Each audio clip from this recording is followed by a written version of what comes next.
Hello दोस्तों, आप सभी का हमारे चैनल जीके वर्ल्ड एकेडमी में हार्दिक स्वागत है। दोस्तों, हम पढ़ रहे थे सीटेट ईवीएस पेपर फर्स्ट के लिए। उसमें हमने 2 अध्याय कंप्लीट कर लिए हैं।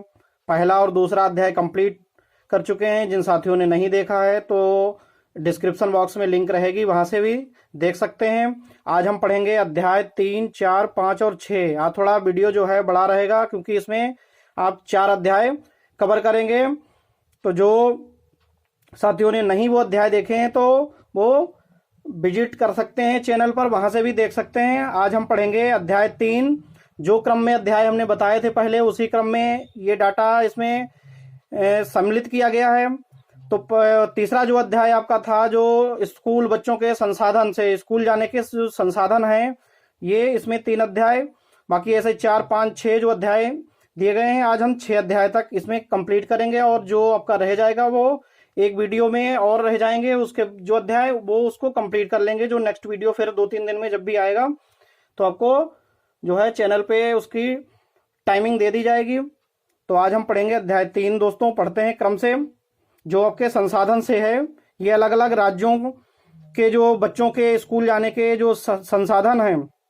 जैसे आपका केरल की अगर बात करें तो जो बल्लम है वो एक लकड़ी की छोटी नाव होती है, जिसके माध्यम से जो है बच्चे स्कूल जाते हैं। मार्ग जैसे यहाँ लिखा है, बल्लम जल मार्गों के पास रहने वाले, जो पानी वाली एरिया है जहाँ पे बच्चे ज़्यादा रहते हैं, जो जल है वहाँ पे स्कूल ऐसे नहीं जा सकते हैं। तो जो उस एरिया के हैं बच्चे, जो पानी भर जाता है, जैसे वहाँ निकलने की जो है दिक्कत होती है, तो उस एरिया में जो है आपका ये छोटी नाव होती है बल्लम, इसके माध्यम से बच्चों को वो दूसरी तरफ पहुंचाया जाता है, जिससे वो आसानी से स्कूल जा सकें। इसमें लिखा है, बल्लम जलमार्गों के पास रहने वाले स्कूली बच्चों के लिए परिवहन का एक सुविधाजनक साधन प्रदान करता है।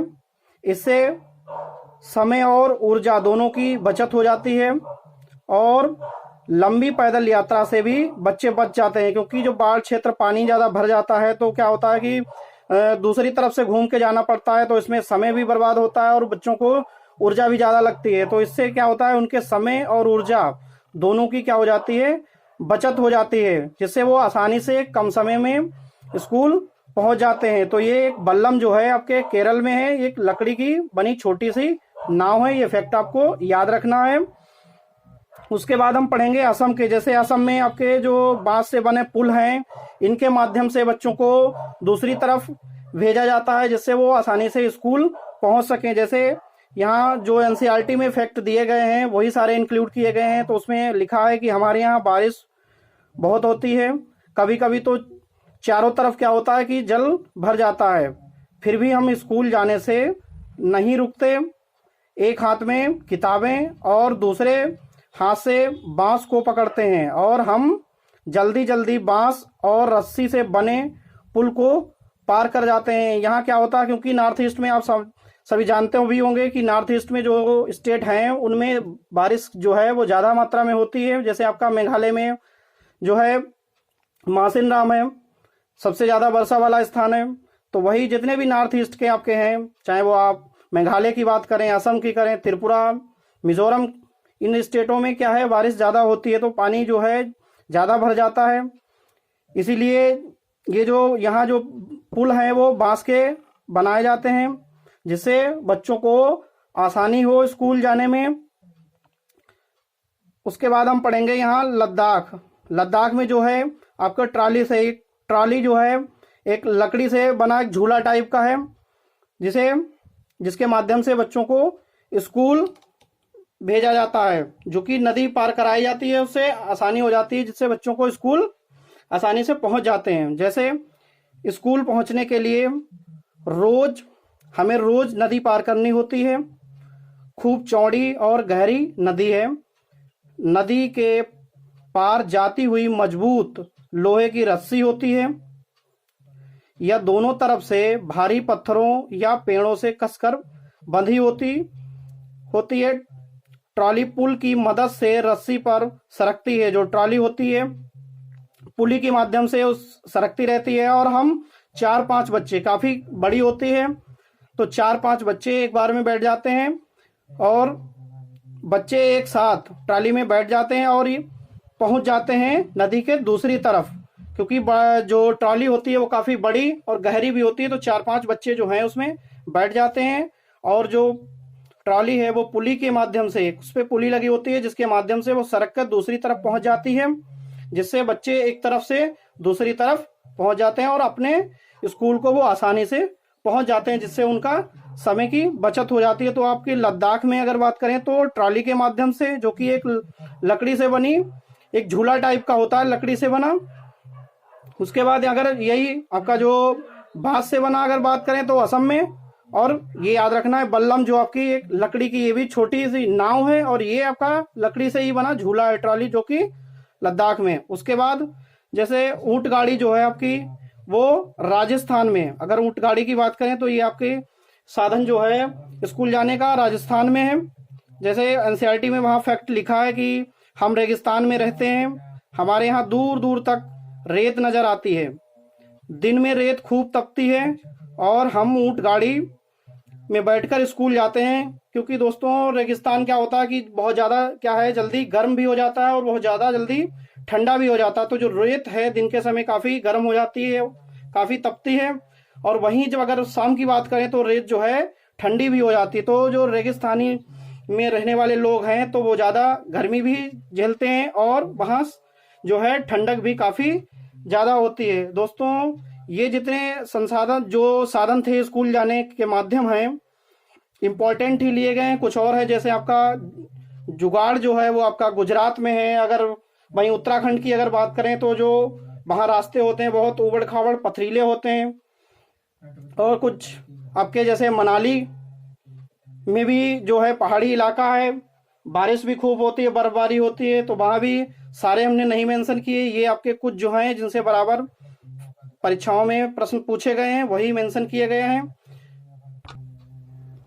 उसके बाद इधर आपका जो अध्याय पौधों से संबंधित था उसमें ही हमने कुछ इम्पोर्टेंट पौधों को लिया है। जैसे आपका इधर रेगिस्तानी ओक है, जो कि आपका इधर बात करें तो ऑस्ट्रेलिया में पाया जाता है। रेगिस्तानी ओक ऑस्ट्रेलिया में, ये कई बार परीक्षाओं में इससे फैक्ट बने हैं, कई बार आया है क्वेश्चन इससे। तो इसका जो वैज्ञानिक नाम होता है वो अल्लो कसूरीना देसाईना, अल्लो कसूरीना देसाईना। ये जो आपका देसाईना जो है आपका वो एक जोसेफ डेकासेन जो आपके वैज्ञानिक हुए हैं, जो वनस्पतिक वैज्ञानिक हैं बेल्जियम के, इनके नाम पे ये जो देसाईना या डेकाईना जो है वो रखा गया है, इन्हीं के नाम पे इसका वैज्ञानिक नाम है। उसके बाद अगर इसकी विशेषताओं की बात करें तो जो ओक आपका राजस्थानी ओक है वो 10 फीट लंबा पौधा होता है, जिसकी जड़ें काफ़ी जो है गहरी होती हैं, जैसे आपकी 300 फीट तक गहरी, व पत्तियां बहुत कम होती हैं। इसकी जड़ें तने की जो है आपकी उसकी 30 गुना गहराई तक जाती हैं। जैसे आपका यहाँ लंबाई की बात करें तो 10 फीट है और यहाँ गहराई की बात तो 300, ये आपका लगभग जो है 30 गुना हो गया। तो वही यहाँ पे फैक्ट लिखा है कि जो आपका इसकी गहराई है वो इसके तने के 30 गुना होती है, क्योंकि ये आपका 10 फीट और यहाँ 300 फीट। उसके बाद इसके तने में जो है पानी इकट्ठा रहता है, क्योंकि जब पानी की कमी होती है या वहाँ के लोग जब काफ़ी मात्रा में जब पानी की कमी होती है तो ये लोग वहाँ के जो रहने वाले हैं इसके तने से जो है पानी निकालते हैं, क्योंकि इसके तने में पानी काफ़ी स्टोर रहता है। तो वो लोग यहाँ से पानी निकालते हैं जिसे वो यूज करते हैं जब पानी की काफ़ी शॉर्टेज होती है। उसके बाद हम पढ़ेंगे इधर खेजड़ी वृक्ष, जो कि आपका राजस्थान में पाया जाता है।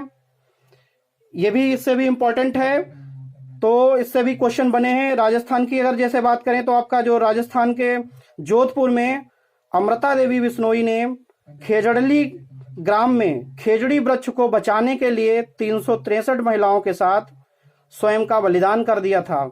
ये घटना आपकी 1731 की है। उसके बाद यह पेड़ रेगिस्तानी इलाकों में खूब पाया जाता है।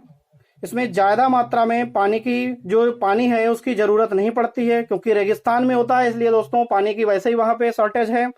तो जो वहाँ जो पेड़ उगते हैं उनमें पत्तियाँ भी कम होंगी जो रेगिस्तानी इलाकों में, और जो है उसमें जैसे कई सारे पेड़ हैं, जैसे यही नहीं आपका खिजड़ी वृक्ष, इसके अलावा जैसे हर है, बहेरा है, बेर है, करेल है, ये और भी वृक्ष हैं जो रेगिस्तानी इलाकों में ही पाए जाते हैं। इनमें पत्तियां कम होती हैं और जो इनकी जड़ें होती हैं काफ़ी डीप होती हैं। जैसे यहाँ बात करें, इसमें पानी की बहुत कम ज़रूरत होती है। इस पेड़ की छाल से जो है दवाई बनाने के काम में भी यूज किया जाता है और इसकी लकड़ी को जो है कीड़ा कभी नहीं लगता है। इस पेड़ की फलियों की सब्जियां भी बनाई जाती हैं और जो पत्तियां हैं वहाँ की, जो पत्तियों की अगर बात करें तो वहाँ रहने वाले जो जानवर हैं वो पत्तियां इनकी खाते हैं, क्योंकि पत्तियां बहुत कम मात्रा में ही होती हैं, क्योंकि कांटे के रूप में या बहुत छोटी छोटी पत्तियां होती हैं। पेड़ और जानवर, ये वहाँ का स्टेटमेंट है। जैसे यहाँ पेड़ और जानवर हमारे बिना रह सकते हैं पर हम उनके बिना नहीं रह सकते, ये वहाँ के गांव के बुजुर्ग का कथन है। उसने कहा कि पेड़ और जानवर हमारे बिना रह सकते हैं पर हम उनके बिना नहीं रह सकते, ये गांव के एक बुजुर्ग का कथन है। भारत सरकार ने इनके सम्मान में, जो अमृता देवी बिश्नोई जी हैं, इनके सम्मान में अमृता देवी बिश्नोई राष्ट्रीय पुरस्कार शुरू किया। और अगर ये खेजड़ली दिवस की बात करें तो आपका जो है 12 सितंबर 1973 से ये मनाया जाना शुरू हुआ है। 1973 से खेजड़ली दिवस के रूप में मनाया जा रहा है। लेकिन अगर करंट की अगर बात करें तो इस बार जो है आपका खेजड़ली दिवस वो 25 सितंबर 2023 को मनाया गया है। ये आपको फैक्ट इंपॉर्टेंट है, याद रखना है, करंट है से जुड़ा हुआ है, तो हो सकता है परीक्षा में इसको एक ऑप्शन के रूप में दिया जा सकता है। अगर अमृता देवी बिश्नोई जी का अगर नारे की बात करें तो उन्होंने एक नारा दिया है, जैसे सिर साटे पर रुख रहे तो भी सस्तो जाड़, ये अमृता देवी बिश्नोई का नारा है। और ये जो आपका कथन था ये वहाँ के गांव के एक बुजुर्ग ने कहा था, तो ये नारा आपको याद रखना है, सिर साटे पर रुख रहे तो भी सस्तो जाड़, ये नारा आपको याद रखना है, अमृता देवी बिश्नोई जी का है। इसके बाद अगर हम बरगद वृक्ष की विशेषताओं के बारे में बात करें तो आपका जो बरगद का पेड़ से सहारा देने वाली जो हैंगिंग रूट्स होती हैं, हैंगिंग रूट्स मतलब लटकती हुई जो जड़ें हैं निकलती हैं, जो जमीन में काफी अंदर तक चली जाती हैं। तो कई बार क्वेश्चन पूछा जाता है कि किस वृक्ष में हैंगिंग रूट्स मतलब लटकती हुई जड़ों पाई जाती हैं, तो आपका जवाब हो जाएगा बरगद वृक्ष। इसमें हैंगिंग रूट्स होती हैं जो लटकती हैं, काफी डीप अंदर तक जमीन में चली जाती हैं, तो ये बरगद वृक्ष को सहारा देने का काम करती हैं। ये आपको याद रखना है फैक्ट, जो हैंगिंग रूट्स हैं वो आपके बरगद वृक्ष में पाई जाती हैं। और ये काफी बरगद वृक्ष जो है काफी पुराना वृक्ष भी है।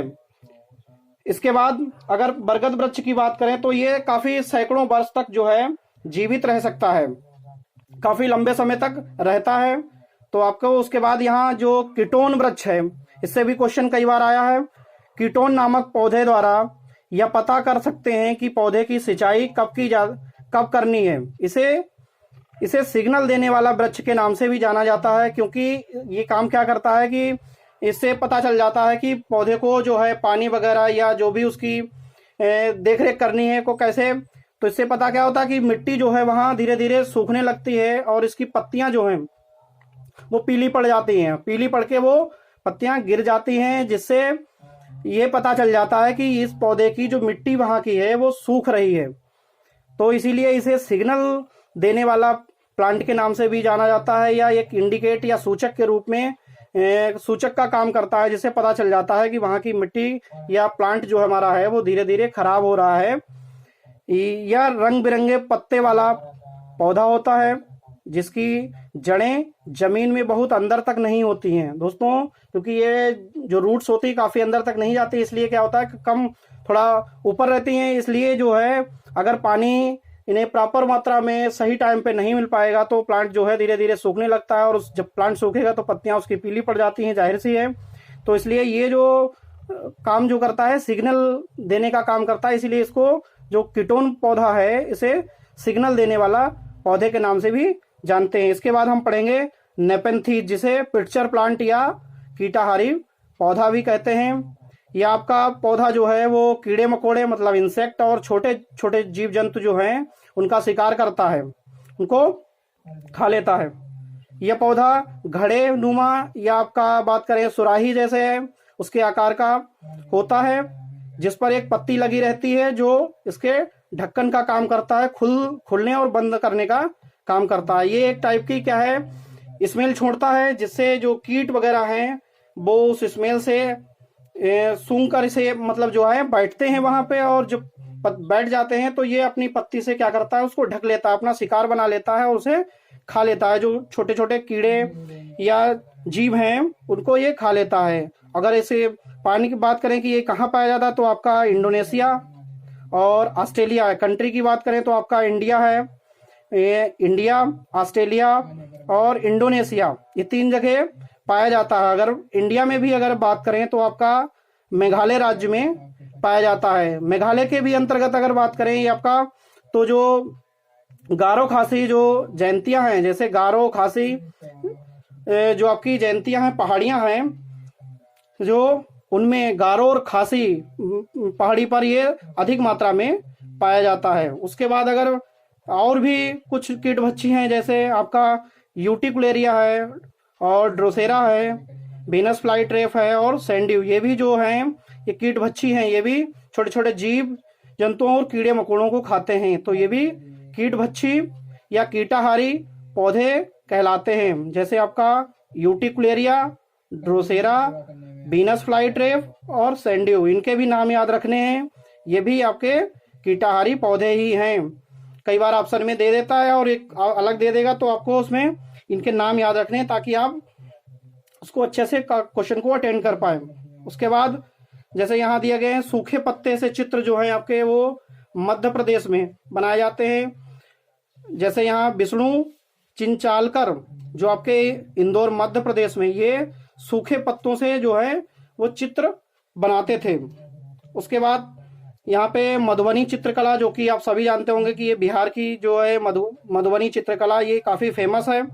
और यह चित्रकला में जो है आपका इंसान के या जानवर, पेड़, फूल, पत्तियां, पक्षी, मछलियां व अन्य जंतुओं के चित्र बनाए जाते हैं। जैसे उसमें चावल के घोल में नील या हल्दी का प्रयोग किया जाता है, जिससे ये चित्र आपके आंगन है, दीवार सजाने में दीवारों पे बनाए जाते हैं, पेंटिंग के रूप में यूज किया जाता है।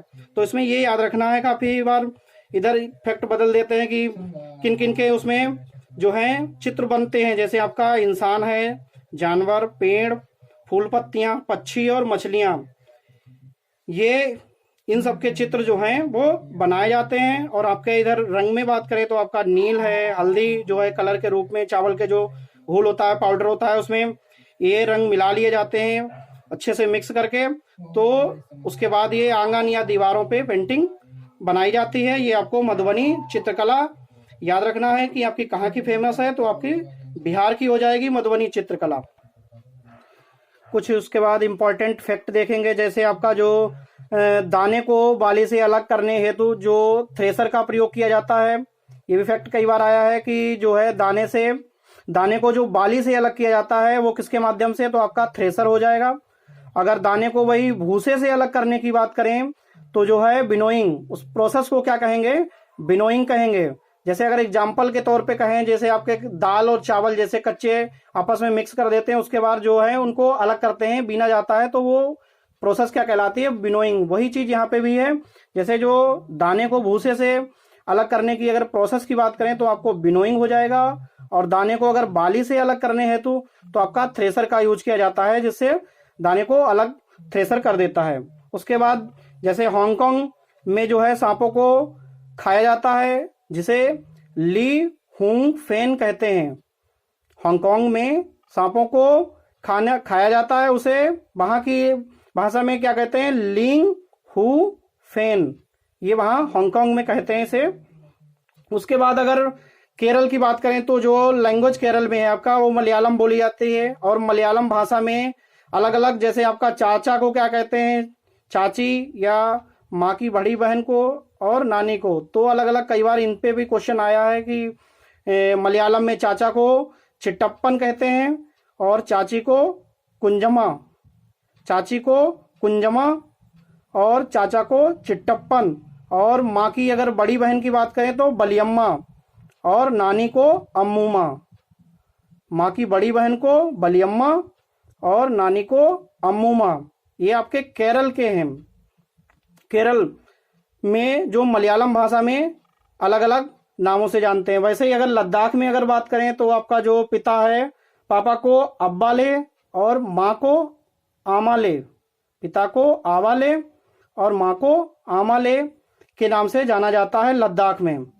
इधर आपके मलयालम के हो गए, ये आपके लद्दाख के जो इम्पोर्टेंट थे उन्हीं को लिया गया है यहाँ पे। बाकी और भी हैं लैंग्वेज में चीज़ें पूछी गई हैं, उनको यहाँ पे समेकित नहीं किया गया है, वो इतना इम्पोर्टेंट दृष्टि से नहीं थे तो हमने यहाँ पे नहीं मेंशन किया है। जैसे आपका केरल में अगर बात करें तो जो टेपियोका है वो आपके जमीन के नीचे जो है उगाया जाता है, जमीन के नीचे होता है। अगर टेपियोका के यूज की बात करें तो आपका जो है टेपियोका से आपका टेपियोका पाउडर बनाया जाता है, साबूदाना है और टेपियोका चिप्स भी बनाए जाते हैं। ये आपका जो टेपियोका है वो केरल में उगाया जाता है ज़्यादातर। वैसे नॉर्थ ईस्ट में है, जैसे आपका तमिलनाडु और केरल और आंध्र प्रदेश, इन राज्यों में भी होता है, लेकिन अधिकांशता जो आपका है वो टेपियोका वो केरल में। अगर एक ऑप्शन में आएगा तो आपका केरल देना है जवाब। अगर वैसे नॉर्थ ईस्ट या साउथ वेस्ट इस टाइप से करके हो तो आपका जितने साउथ के जो स्टेट हैं उनमें ये पाया जाता है। जैसे आपका तमिलनाडु है, केरल है, आंध्र प्रदेश है, इस टाइप के। ठीक है, उसके बाद आपका जो अध्याय मकान से संबंधित था, जो जिसमें विभिन्न टाइप के अलग अलग राज्यों में जो है मकान कैसे बनाए जाते हैं, उनकी क्या विशेषता है, तो उनको भी हमने यहीं पे समेकित किया गया है इसी वीडियो में। जैसे आपका असम की अगर मकानों की बात करें, क्योंकि असम में यहाँ क्या होता है कि जो वर्षा है बहुत होती है, इसके चलते जो घर हैं वो आपके जमीन से लगभग 10 से 12 फीट ऊंचाई पर बनाए जाते हैं। दोस्तों सब एनसीईआरटी में फैक्ट यही है और हर कोई इन्हीं फैक्ट को ही पढ़ाता है, क्योंकि वो एनसीईआरटी में जो भी क्वेश्चन बनता है बस डाटा मिसमैच करके आपको जैसे घटा बढ़ा के क्वेश्चन पूछे जाते हैं। तो डाटा आपको बस अच्छे से याद रखना है, क्योंकि यहाँ जो फैक्ट दिए गए हैं जैसे आपका 10-12 फीट है, इसी में से वो डाटा इधर उधर कर देगा एक आध फीट का, तो इसी से बनते हैं अधिकांशता। बाकी एनसीईआरटी में जितना भी फैक्ट हैं हर कोई एनसीईआरटी ही पढ़ाता है, तो एनसीईआरटी में फैक्ट जो दिए गए हैं उनको फेरबदल नहीं कर सकते हैं। तो इसलिए आपको डाटा अच्छे से याद रखना है कि जो जमीन से लगभग आपके 10-12 फीट की ऊंचाई पर बनाए जाते हैं और यह बांस के खंभों पर बनाए जाते हैं। जो बांस के खंभे होते हैं, ऐसे मानिए आप जैसे पिलर, जैसे मकान बनाए जाते हैं हमारे यहाँ जो पिलर का काम करते हैं, वो ये जो बांस के खंभे होते हैं वहाँ पिलर का एक तरीके से काम करते हैं। और यह जो घर अंदर से भी लकड़ी के ही बने होते हैं, क्योंकि वहाँ जो है बारिश ज्यादा होती है, इस टाइप पे बनाए जाते हैं। और बांस का जो काम है वो आपका एक तरीके से पिलर का काम होता है, सहायता करते हैं पिलर में। उसके बाद अगर हम देखें यहाँ पे लेह के मकान जो है, लेह लद्दाख, आपका जो लद्दाख है अब तो यूटी हो गया, पहले आपका जो था वो स्टेट था, अब केंद्र शासित प्रदेश हो गया है। तो जो आपके चाहे लद्दाख करके आए, आपका लेह इसकी कैपिटल है, इसलिए आपको लेह या लद्दाख या लेह लद्दाख के जो मकान है उनकी विशेषताएं क्या है। तो जो यहाँ घर होते हैं वो आपके पत्थरों के बने होते हैं और ये 2 मंजिल के होते हैं, 2 मंजिलें होती हैं इसमें। एक जो आपकी नीचे की जो भूतल मंजिल है या जो नीचे की मंजिल की बात करें तो उस पे जानवर और कुछ इनका जो खाने पीने का या भंडारण का जो सामान रहता है वो रहता है इसमें, और एक पे ये खुद रहते हैं। अगर सर्दियों की वही बात करें तो ये जो है ये भी खुद पहली जो आपकी निचली भूतल वाली जो है उस पे ही सर्दियों में रहते हैं, क्योंकि उसमें क्या होता है कि जो है खिड़की नहीं होती है, इसलिए काफी जो खिड़कियां नहीं होंगी तो सर्दियों में क्या होता है कि वहां पे थोड़ा गर्म रहता है, इसलिए ये लोग सर्दियों में ये लोग भी पहली ही मंजिल पर जो आपकी नीचे की है भूतल वाली उसी पे रहते हैं। और मंजिल पे अगर दूसरी मंजिल पे जैसे जाना होता तो ये लकड़ी की जो सीढ़ी होती है उसका प्रयोग करते हैं दूसरी मंजिल पे जाने के लिए। भाई यहाँ पे देखिए मेंशन है कि नीचे की जो मंजिल है उसमें खिड़कियां नहीं होती हैं, तो ये फैक्ट आपको याद रखना है कि मंजिल जो खिड़कियां हैं वो नहीं होती हैं। और यहाँ जो है मकान 2 मंजिला होते हैं। पहले मंजिल पे आपके जो है बेसिकली जानवर और इनका कुछ खाने पीने का जो सामान रहता है वो रहता है, और एक मंजिल पे ये खुद रहते हैं। एक से दूसरी मंजिल पे पहुंचने के लिए जो लकड़ी की सीढ़ी बनाई जाती है उसका प्रयोग करते हैं। तो ये आपको फैक्ट याद रखने हैं। उसके बाद जो लद्दाख में ही आपको जो जुले जुले शब्द का जो मतलब है वेलकम, जैसे कोई किसी के इनके घर पे कोई मेहमान या कोई भी आता है उसका स्वागत करने के लिए, तो ये अपनी लैंग्वेज में जुले जुले बोलते हैं, उसका मतलब होता है वेलकम।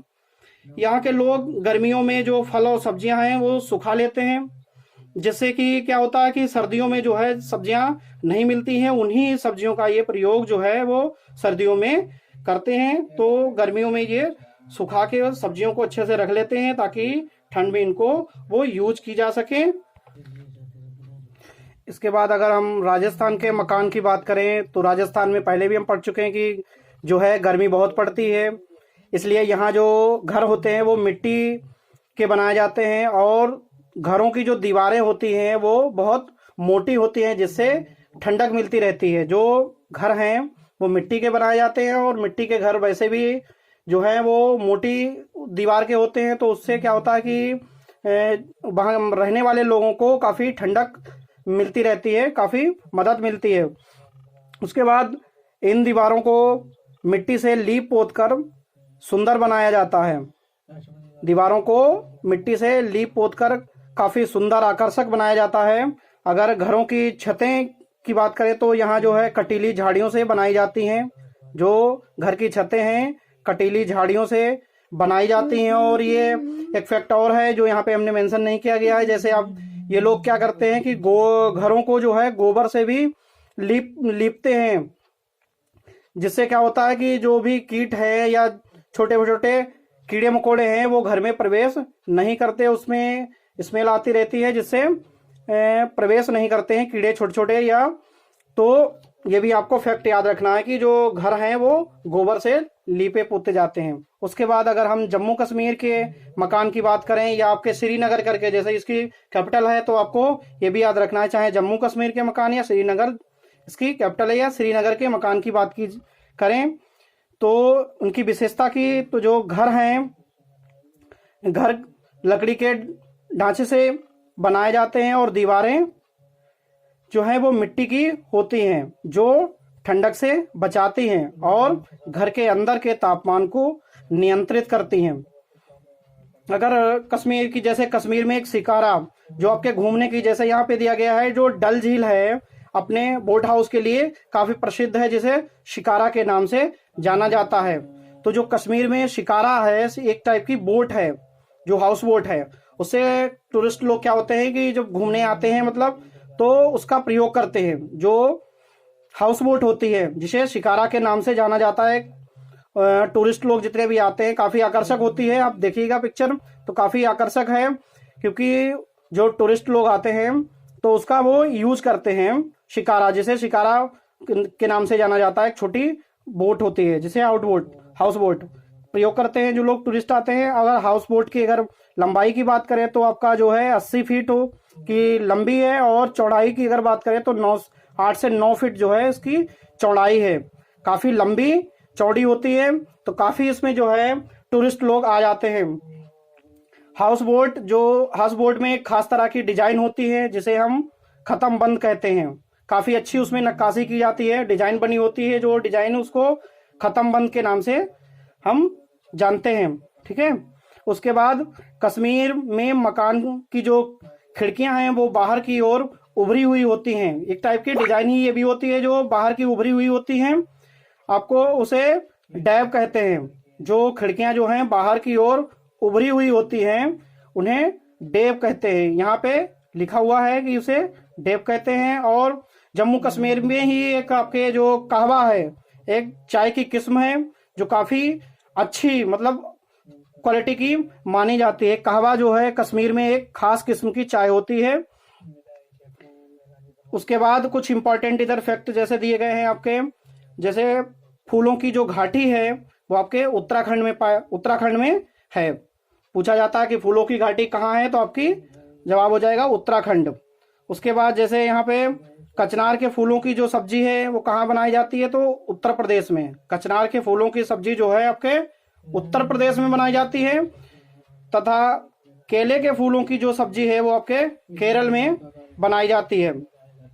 उसके बाद अगर दवा में प्रयोग किए जाने वाले फूलों की अगर बात करें तो जैसे आपका गुलाब हो गया, केसर है, और इधर अजवाइन है, सर्पगंधा है, अर्जुन है। ये कुछ फूल हैं जिनसे आपके मेडिसिनल फ्लावर हैं जिनको मेडिसिन बनाने में यूज किया जाता है। गुलाब है जिसमें आपका केसर, अजवाइन, सर्पगंधा और अर्जुन, ये आपके फूल हैं जिनको मेडिसिन बनाने में यूज किया जाता है। उसके बाद एक और इम्पॉर्टेंट फैक्ट है, जैसे जो रात में खिलने वाले फूल हैं वो सफेद ही होते हैं, सफेद और काफी सुगंधित होते हैं, काफी उनमें सुगंध होती है। और ये आपके अगर कलर की बात करें तो ये सफेद होते हैं। जो रात में खिलने वाले फूल हैं वो सफेद और सुगंधित होते हैं। दोस्तों, जितना भी ये डाटा आज पढ़ाया गया है इस वीडियो में, उम्मीद है आपको जो है वीडियो काफी अच्छा लगा होगा। डाटा आपका सेलेक्टेड है, जो भी जिससे क्वेश्चन बने हैं बार बार उन्हीं को इसमें समेकित किया गया है। और जो आपका डाटा बचा हुआ है, जैसे आपके अध्याय जो बचे हुए हैं वो आपके नेक्स्ट वीडियो में कंप्लीट हो जाएंगे। पूरी आपकी ईवीएस जो है डिटेल्ड डाटा जो है वो आपका कंप्लीट हो जाएगा। उसके बाद अगर देखेंगे कि कुछ क्वेश्चन जो हैं प्रीवियस ईयर के या जो भी विभिन्न परीक्षाओं में पूछे गए हैं इन्हीं अध्यायों से जो क्वेश्चन बने हैं उनको बाद में वीडियो में पहले जो रह गए हैं उनको हम कंप्लीट कराएंगे। तो दोस्तों, ज़्यादा से ज़्यादा जो है चैनल को शेयर करें और जो है सब्सक्राइब करें, दोस्तों को शेयर करें वीडियो, जिससे और भी दोस्तों को ज़्यादा से ज़्यादा अच्छा कंटेंट कम समय में मिल सके। क्योंकि मेरा उद्देश्य है कि आपको कम से कम समय में और अच्छा से अच्छा डाटा आपको प्रोवाइड करवाना। इसलिए जो है आपको जितना भी इसमें समेकित देखने को मिलेंगे आपके एग्जाम में, तो ज़्यादा से ज़्यादा चैनल